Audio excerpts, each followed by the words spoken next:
बिस्मिल्लाहिर्रहमानिर्रहीम। Okay students, हमारा जो नेक्स्ट चैप्टर है दैट इज मेजरिंग टेम्परेचर। तो टेम्परेचर को मेजर करने के लिए सबसे पहले क्या रिक्वायर्ड होता है? थर्मोमीटर। थर्मोमीटर की definition is a device to measure temperature. इस चैप्टर में बेसिकली हम पढ़ेंगे कि थर्मोमीटर कैसे कंस्ट्रक्ट किया जा सकता है, थर्मोमीटर में क्या क्या प्रॉपर्टीज होनी चाहिए। ठीक है, हर थर्मोमीटर की जो बेस है वो एक थर्मल प्रॉपर्टी होती है। थर्मल प्रॉपर्टी क्या होती है? जैसे चाय है, चाय में से स्टीम निकल रहा है, तो आप बगैर चाय को हाथ लगाए भी बता सकते हैं कि चाय गर्म है। किसी मूवी में या टीवी में आप एक सीन देखते हैं और वहां स्नो है, आप वहां नहीं, आप तो सीन देख रहे टीवी में, बट यू कैन टेल वहां बहुत ठंड होगी। आयरन रेड हॉट हुआ है, मैग्मा रेड कलर का है, तो विदाउट टचिंग हम बता सकते हैं वो बहुत गर्म होगा। एक बच्चा आइसक्रीम खा रहा है और उसकी आइसक्रीम मेल्ट हो रही है, तो आप उसे कहेंगे तेजी से खा लो, ये गर्म हो रही है, हालांकि आप हाथ नहीं लगा रहे देखकर। तो किसी चीज की अपीयरेंस, चाहे वो कलर हो, उसकी स्टेट हो, ये चीजें हमें उसके टेम्परेचर के बारे में एस्टिमेशन देती हैं। तो ऐसी प्रॉपर्टीज जो टेम्परेचर के साथ साथ चेंज हो रहा, चाहे वो अपीयरेंस है, कलर है, आयरन का रेड हॉट होना हीटअप होने पर ही रेड होगा ना, पहले तो नहीं होगा।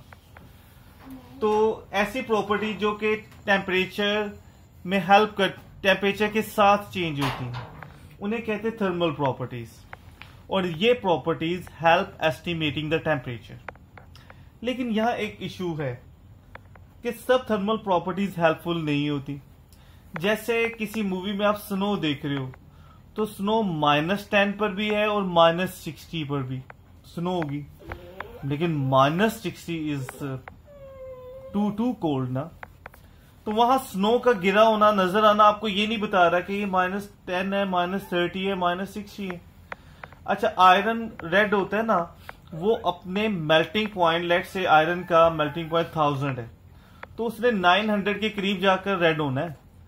तो अगर वो 700 पर भी है तो रेड नहीं है, नॉर्मल कलर में है।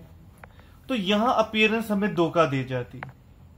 ठीक है, बल्कि हमें जिंदगी में कई दफा गर्म इस्त्री को, गर्म हांडी को, किसी गर्म मेटल को हाथ लग जाता है, क्योंकि उसकी अपीयरेंस उस वक्त रेड नहीं हुई होती, जिससे हमें पता चलता नहीं है कि वो हीटअप भी है कि नहीं। तो एक्चुअली सब थर्मल प्रॉपर्टीज रिलायबल नहीं है, कुछ हैं। कौन सी थर्मल प्रॉपर्टीज रिलायबल हैं? Linear thermal properties. Linear thermal properties, how do you define? ये वो प्रॉपर्टीज हैं which change uniformly equally with temperature. How do you define linear thermal? Notes में डेफिनेशन वैसे लिखी हुई है, लेकिन कि how do you define linear thermal properties which change uniformly और इक्वली विद टेम्परेचर। इक्वली का मतलब साथ साथ, जैसे गाड़ी में का ट्रैकर होता है ना, उसमें लगा हुआ, जहां जहां गाड़ी जाती है ट्रैकर भी साथ जाता है, यानी वो ट्रैकर उसकी इंडिकेशन करता है। तो ये टेम्परेचर के साथ साथ चेंज होती है, तो टेम्परेचर की सही एस्टिमेशन लीनियर थर्मल प्रॉपर्टीज। अच्छा, इनको लीनियर थर्मल प्रॉपर्टीज क्यों कहते हैं? लीनियर लाइन से वर्ड निकला। एक्चुअली ये टेम्परेचर के साथ जब इनका ग्राफ बनाए ना, तो वो स्ट्रेट लाइन ग्राफ बनाते हैं, यानी सीधा रिलेशन, स्ट्रेट। और इनकी वजह से जो स्केल बनता है थर्मोमीटर पे, जो नंबरिंग होती है उसे स्केल कहते हैं, वो लीनियर स्केल होता है। ये लीनियर स्केल आगे डिस्कशन करेंगे। लीनियर थर्मल प्रॉपर्टीज 4 टाइप की होती हैं, और जब ये 4 की एक्चुअली डिस्क्रिप्शन खत्म कर लेंगे ना हम, तो इनफैक्ट ये चैप्टर कंप्लीट हो गया होगा हमारा। वो 4 प्रॉपर्टीज क्या हैं? कि वॉल्यूम और length of a liquid in glass tube. तो आम नॉर्मल जो थर्मोमीटर होते हैं, मर्करी अल्कोहल क्या होता है? एक ग्लास ट्यूब के अंदर एक लिक्विड ही होता है ना, तो ये। अच्छा, उसका एक फार्मूला भी, फिजिक्स में तो हर चीज का एक फार्मूला जरूर है, राइट? तो टेम्परेचर कैसे मेजर करते हैं? टेम्परेचर को थीटा से मेजर करते हैं, और लिक्विड की length L theta minus L0 over L100 minus L0 into 100। अच्छा, ये फॉर्मूला मैंने वैसे लिखा, जरूरत नहीं थी यहां पर, लेकिन एक अजीब सी चीज एक दिखानी है, वो अभी आप देखेंगे, यू विल कंपेयर। इसके अलावा pressure of a gas at constant volume, ऐसे थर्मोमीटर को हम कहते हैं गैस प्रेशर थर्मोमीटर। ऊपर वाले की एग्जांपल थी मरकरी या अल्कोहल थर्मोमीटर, यह है गैस प्रेशर थर्मोमीटर। अब इसका फॉर्मूला भी देखें, टेम्परेचर को ये सिंबल थीटा से रिप्रेजेंट करते हैं। अच्छा, इन दोनों फॉर्मूलाज को कंपेयर करें ना, एक्चुअली जहां एल लेंथ आया तो वहां पी प्रेशर आ गया, बाकी सारा सेम है। इसी तरह रेजिस्टेंस ऑफ अ मटेरियल, ये भी टेम्परेचर के साथ चेंज होती है।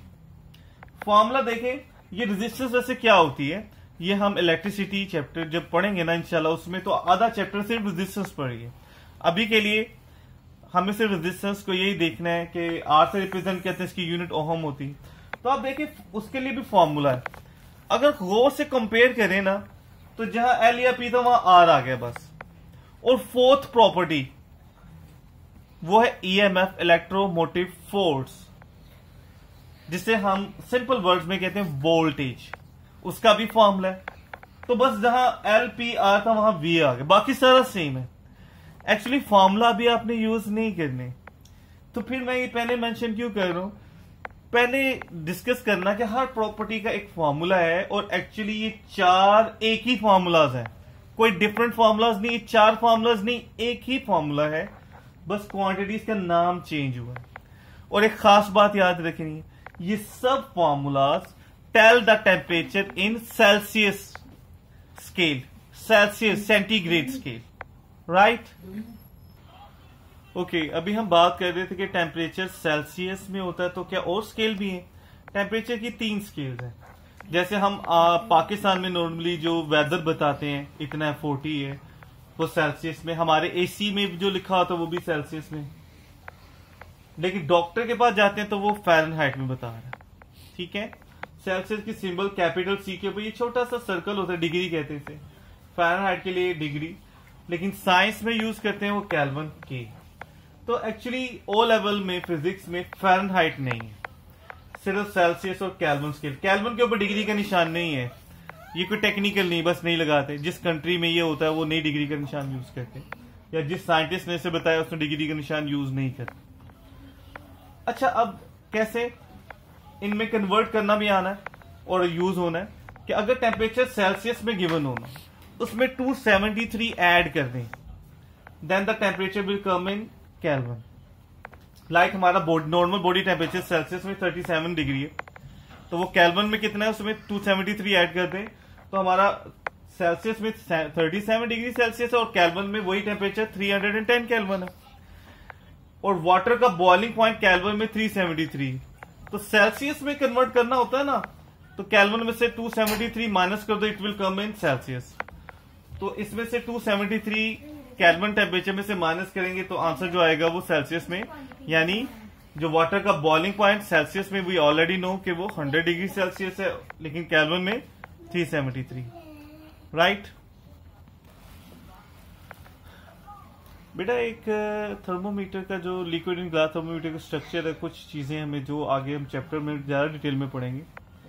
एक लिक्विड इन थर्मोमीटर ग्लास में ये जो हिस्सा जिसके अंदर लिक्विड होता है एक्चुअली उसे हम कहते हैं बल्ब, और ये थिन वॉल का होता है ताकि हीट इजीली क्रॉस कर जाए इसको और लिक्विड तक जल्दी पहुंच जाए। तो आगे जो इसका हिस्सा होता है वो जरा मोटे थिक ग्लास का बना होता है, उसे हम कहते हैं स्टेम। स्टेम में जरा जो ग्लास होता है वो जरा थिक होता है और वो ग्लास बिहेव्स लाइक अ मैग्नीफायर, ताकि वो जरा जो बीच में लिक्विड की लाइन है वो ज्यादा क्लियर नजर आए, ज्यादा बड़ी नजर आए, ठीक है। जैसे पानी में हम कोई अपना हाथ रखें तो जो नोट करेंगे हिस्सा हाथ का पानी के अंदर है वो बड़ा नजर आएगा, ठीक है। तो जो थिक मटेरियल्स होते हैं वो थोड़ा मैग्नीफाई का काम करते हैं। बीच में एक छोटी सी ट्यूब होती है बारीक, जिसके अंदर लिक्विड एक्चुअली एक्सपैंड कर सकता है, और उसे हम कहते हैं कैपिलरी ट्यूब या बोर। और लिक्विड के अलावा इसमें वैक्यूम होता है, राइट, खाली जगह। अच्छा, इसके ऊपर नंबरिंग भी हुई होती है, उस नंबरिंग को स्केल या कैलिब्रेशन कहते हैं, और ये कैसे करते हैं यही हमारी डिस्कशन है। ओके बेटा, अब एक थर्मोमीटर कैसे बना सकते हैं। कंसीडर करें कि आपके पास एक ट्यूब में ग्लास ट्यूब है, सॉरी, उसमें लिक्विड है। जैसे यहां एक थर्मोमीटर की शेप बनाई हुई है और उस पर कोई कैलिब्रेशन स्केल या नंबरिंग नहीं है, तो बताएं क्या थर्मोमीटर कोई फायदा पहुंचाएगा आपको या कुछ मेजर कर सकते हैं आप उससे? हाँ, इसकी जगह आप कोई ओपन ट्यूब भी ले सकते हैं जो नीचे से क्लोज हो और ऊपर से ओपन हो, लेकिन ऐसी ट्यूब में लिक्विड ऐसा यूज करें जो इवेपोरेट ना होता हो, जैसे मर्करी है, कोई ऑयल है। तो आप वो लिक्विड उसमें डालें और उसमें नंबरिंग नहीं हुई। अब उस ट्यूब को या इस थर्मोमीटर जो ट्यूब है हमारे पास, इसमें हमने नंबरिंग डालनी, नंबरिंग लेकर आनी, कैलिब्रेशन स्केल लेकर आनी। तो वो कैसे लेकर आ सकते हैं? ठीक है, तो उसके लिए ना वी रिक्वायर 2 फिक्स टेम्परेचर या पॉइंट्स। यहां पॉइंट्स है मतलब टेम्परेचर ही है। 2 फिक्स टेम्परेचर या पॉइंट्स रिक्वायर्ड होते हैं। ये 2 फिक्स पॉइंट कैसे? जैसे रेस होता है ना बेटा, रेस में एक स्टार्टिंग पॉइंट होता है, एक फिनिशिंग पॉइंट होता है। आप बताएं कि इस रेस में फिनिशिंग पॉइंट है और स्टार्टिंग पॉइंट नहीं है,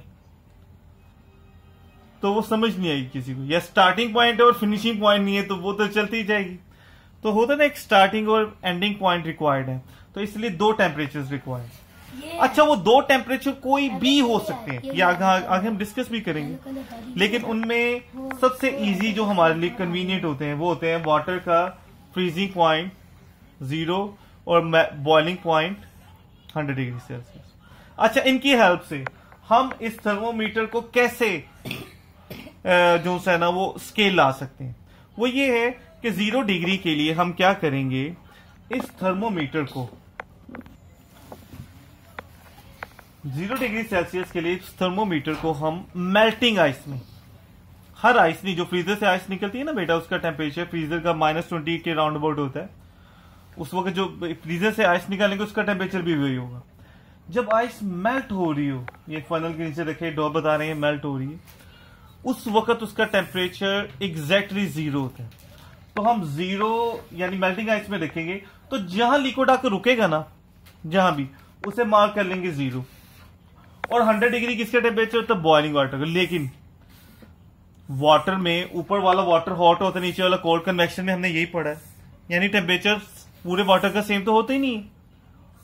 तो थर्मोमीटर कहां तक हो? तो एक्चुअली 100 डिग्री सेल्सियस स्टीम का टेम्परेचर एग्जैक्टली 100 डिग्री सेल्सियस होता है। तो ये बॉइलिंग वाटर, ये बबल बता रहे हैं बॉइलिंग हो रहा वाटर, तो थर्मोमीटर को जरा सा ऊपर रख दें और एक्यूरेसी के लिए, यहां यानी यहां तक स्टीम पहुंचे इस तक। ये आगे मैनोमीटर रखा है, यहां से एयर प्रेशर लगा रही, कोई गैस अटैच नहीं है, एयर लगा रही, यहां से वेपर्स।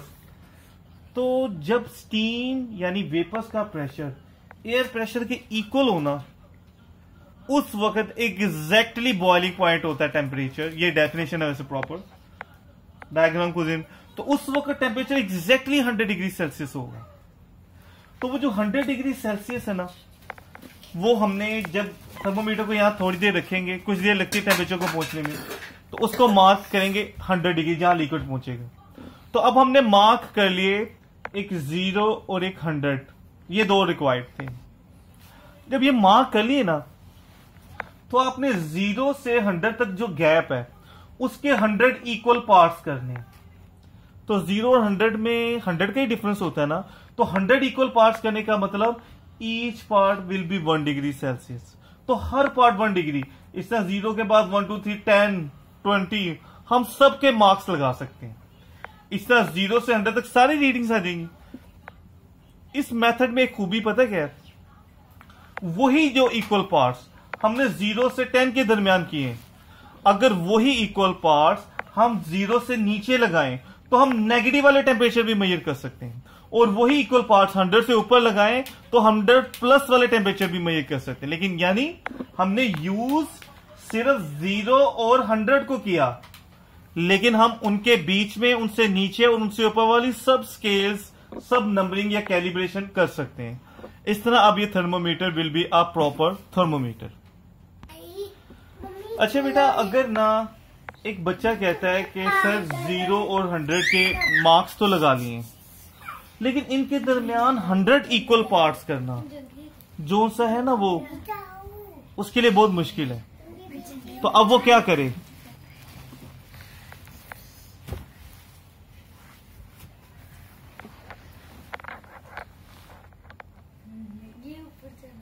बेटा जब मैं कह रहा हूं उस एक लम्हे के लिए, जब बाद में अब बोलो, ऊंचा बोलो।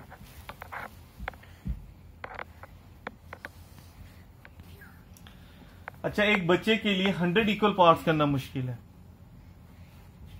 अब वो क्या करे? तो वो फॉर्मूला यूज कर ले। वो कहते कि ना, जब हम वो 0 डिग्री पे रखे यानी मेल्टिंग आइस में, तो वो नोट करे लिक्विड की लेंथ 0 तक जहां मार्क है कितनी है। अब वो मार्क कहां से करना शुरू करे वो उसकी मर्जी है। यहां से, इस पॉइंट से, जैसे मैंने लेवल बनाया है, यहां से किसी भी पॉइंट से शुरू करे, लेकिन एक शर्त है, फिर जिस लेवल से उसने ये लेंथ मेजर करना शुरू की है ना, फिर सबकी लेंथ स्टार्टिंग लेवल वही होना चाहिए फिर, ठीक है। तो 0 की लेंथ जो होगी ना उसे कहेंगे L0, और 100 पे जो लेंथ होगी उसे L100, राइट।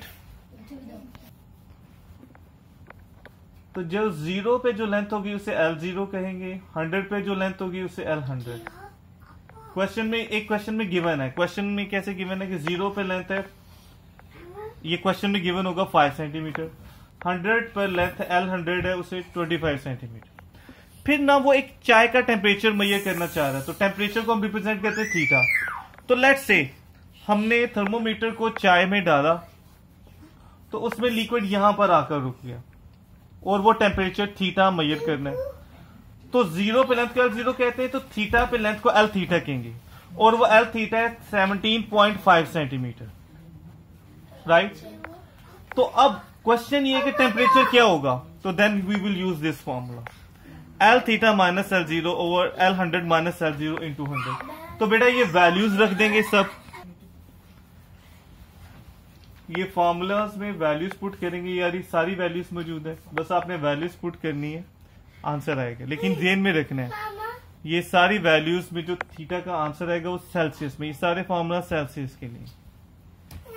इसी तरह एक और क्वेश्चन है, क्वेश्चन नंबर 3 मैं पहले शेयर कर दूं ताकि वो सब फॉर्मूलाज की प्रैक्टिस हो जाए। कि लेट से R रेजिस्टेंस है, R0 का मतलब 0 पे रेजिस्टेंस है एक मटेरियल की 800 ओहम, ये सिंबल है।